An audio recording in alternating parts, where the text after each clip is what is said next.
यहाँ उपस्थित सभी बच्चों को सुप्रभात।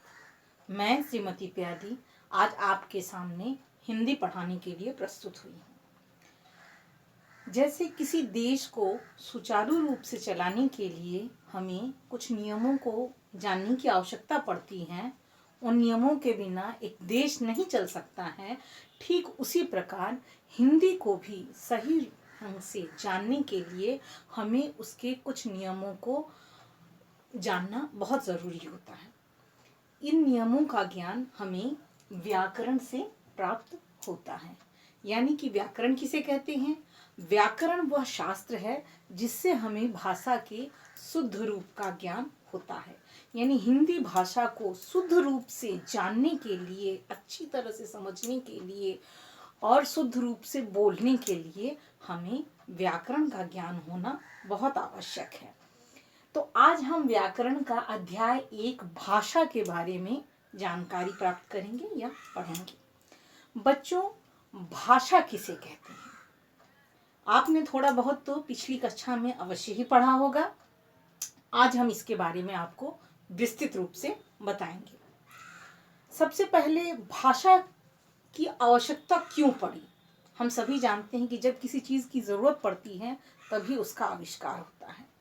तो भाषा की ज़रूरत क्यों पड़ी? हम सभी जानते हैं कि सभी जीव जंतु समूह में रह करके ही आसानी से अपना जीवन यापन कर सकते हैं। जैसे जीव जंतु वो शिकार तो करते हैं, पर समूह में रहकर शिकार करने से उन्हें आसानी से भोजन प्राप्त हो जाता है।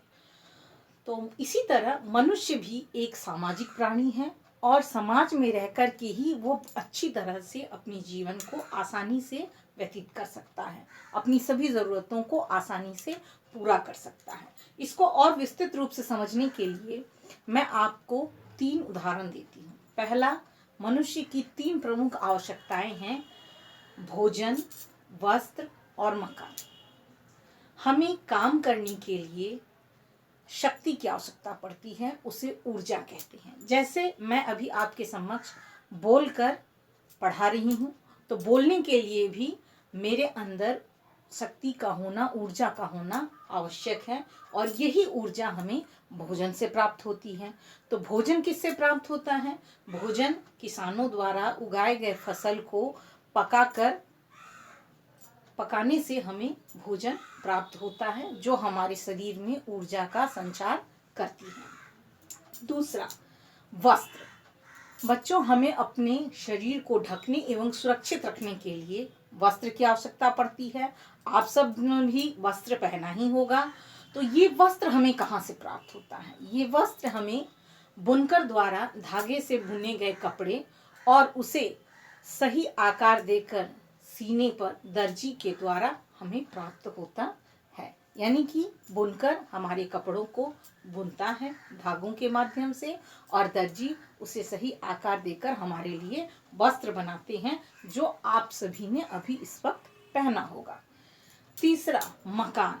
बच्चों, हम सभी को सुरक्षित रहने के लिए सर्दी, धूप, जाड़ा, गर्मी, बरसात, इन सभी चीज़ों से तथा अन्य बाहरी जीव जंतुओं से भी स्वयं को सुरक्षित रखने के लिए मकान की आवश्यकता पड़ती है। और ये मकान बच्चों आप सभी ने देखा होगा, किसी न किसी मकान को बनते हुए। तो मकान जो है, एक राजमिस्त्री एक एक ईंटों को जोड़कर बनाता है। तो इस तरह समाज में हमारे लिए भोजन किसान, वस्त्र बुनकर और दर्जी और मकान बढ़ई मिस्त्री या राजमिस्त्री मिलकर के बनाते हैं। तो हमें अपनी सभी आवश्यकताओं को पूरा करने के लिए समाज की आवश्यकता पड़ती है। लेकिन हम अपनी ज़रूरतों को दूसरों के सामने व्यक्त कैसे करें? अगर हम व्यक्त नहीं करेंगे तो लोगों को पता कैसे चलेगा कि हमें क्या चाहिए और क्या नहीं चाहिए? तो बच्चों, हम अपने भावों को, अपने विचारों को, अपनी शंका को, अपनी ज़रूरत को जिस भी माध्यम से व्यक्त करते हैं, उस माध्यम को हम भाषा कहते हैं।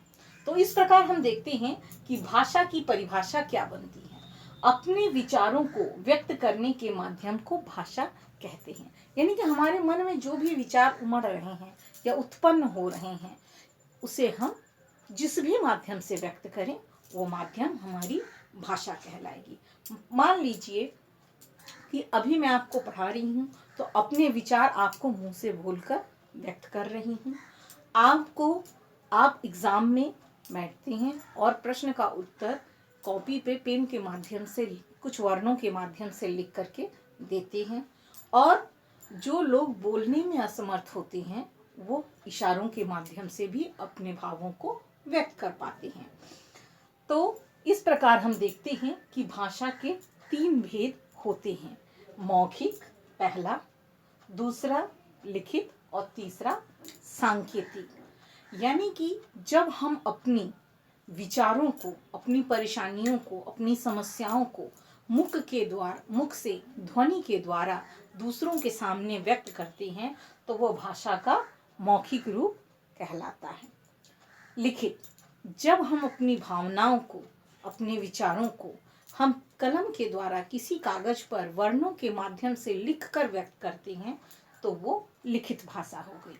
और तीसरा है सांकेतिक, यानी कि जो बोल नहीं सकते वो इशारों के माध्यम से या लिख करके भी अपने विचारों को व्यक्त करते हैं। बच्चों, आपने कभी न कभी बधिरों के लिए आने वाले समाचार को देखा होगा। एक बोलता है और दूसरा उसे कुछ संकेतों के माध्यम से व्यक्त करता है। जो व्यक्ति बोल नहीं सकते हैं वो उन्हीं इशारों के माध्यम से संपूर्ण समाचार को सुनते हैं।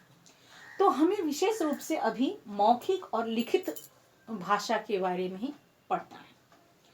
तो इसकी परिभाषा भी आपको अलग से याद करने की कोई ज़रूरत नहीं है।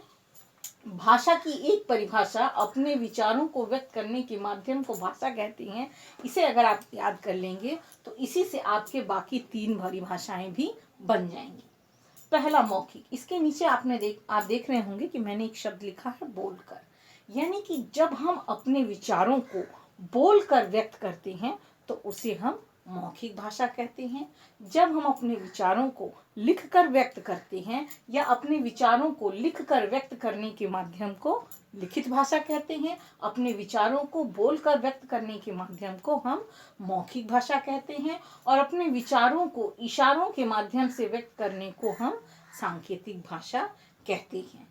तो अब आपको इस विषय को अच्छे से दोहरा लेना है और आपने जो भी पूरे दिन में जो भाव आपने बोलकर व्यक्त किए हैं और जो भाव आपने लिखकर व्यक्त किए हैं, ऐसे 10 वाक्यों की सूची आपको गृह कार्य के लिए बना लेनी है कि आपने सारे दिन में, पूरे दिन में आपने अपने कितने भाव मुख से बोलकर व्यक्त किए।